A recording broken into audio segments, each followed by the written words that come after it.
Prieteni, vreau să vă arăt două cărți noi în seria Vreau să știu, pe care eu le cred foarte utile, sunt foarte drăguțe și cred că o să vă ajute mult să le explicați copiilor cum funcționează corpul lor și ce și cum simt. Aș vrea să vă arăt întâi pe aceasta legată de corp, să vă prezint așa pe scurt, merită să o aveți în casă.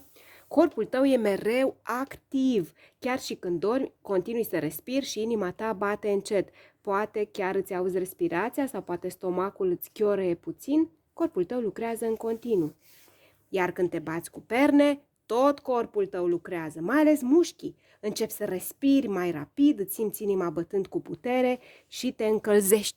Tot ce se află în corpul tău are o misiune proprie la care participă toate părțile corpului. Și acum încep explicațiile despre cum funcționează corpul. Aici aflăm lucruri despre schelet și aflăm și informații interesante. De exemplu, în trecut, oamenii făceau unelte din oase, pentru că nu aveau alte materiale. Aici aflăm despre mușchi, aici aflăm despre inimă și vasele de sânge, care sunt componentele sângelui. Știai, de exemplu, că inima bate mai repede când ești speriat? Da. Aici avem sistemul digestiv, de la gură, da? Începem să mâncăm, până când facem caca. Apoi avem sistemul respirator, da? Iar aici o să avem să vedem dacă pot eu să vă arăt așa pe toată, cu cele mai importante componente: piele, schelet, mușchi, inimă, digestie, excreție, plămânii și sistemul nervos. Aici copiii pot vedea diferențele între corpul unui băiat și corpul unei fete. Mai departe aflăm despre sistemul nervos, despre emoții un pic și despre simțuri. Bineînțeles că nu poate să lipsească nici lecția asta. Aici aflăm despre cum se dezvoltă un făt în burtică. Ce ciudat e aici. Și despre naștere. Așa arată la început, când și nu este format. De este doar un embrion. Da, așa este. Seamănă cu o șopârliță. Chiar are și coadă la început. Și după aceea poate lipsește. Asta este doar o aglomerare de celule care încet se formează în făt. Da? Și încet, încet crește și capătă forma asta umană. Păi așa stă înainte să se nască. De lungă? Asta este cordonul umbilical, da? Prin care bebelușul este conectat la corpul mamei și se hrănește prin el. Se creează în corp sau se creează. Nu-l cumperi. Se formează în burta mamei. Păi știu, mă gândeam că... Aici este un joc, head, shoulders, knees and toes, tradus. Aici sunt, bineînțeles, niște întrebări, dacă vreți să facem un test. Vreți? Și aici ca să decupezi? Aici poți să-l decupezi și să-l formezi ca să-l miști și aici trebuie să asociezi fiecare simț cu câte un obiect. De exemplu, ochiul cu semafor, trompeta cu urechea, mirosul cu caca. Mirosul cu caca, sau poate e gustul cu caca, mai știi? Ba nu, că e tortul. Tortul, da. Și simțul tactil, da, cu ceva fierbinte. Așa, aceasta este cartea despre cum funcționează corpul meu și vreau repede de tot să vă arăt și pe aceasta ce și cum simt, în care sunt explicate emoțiile, pornind de la o situație obișnuită, da? O fetiță rămâne la grădiniță și mama ei pleacă și atunci uite, sau fetița asta care a căzut și se lovește, toate astea sunt emoții, furie, fericire, tristețe, veselie. Știai că și animalele își arată emoțiile? Un câine speriat își ascunde coada între picioare și un câine fericit dă din codiță.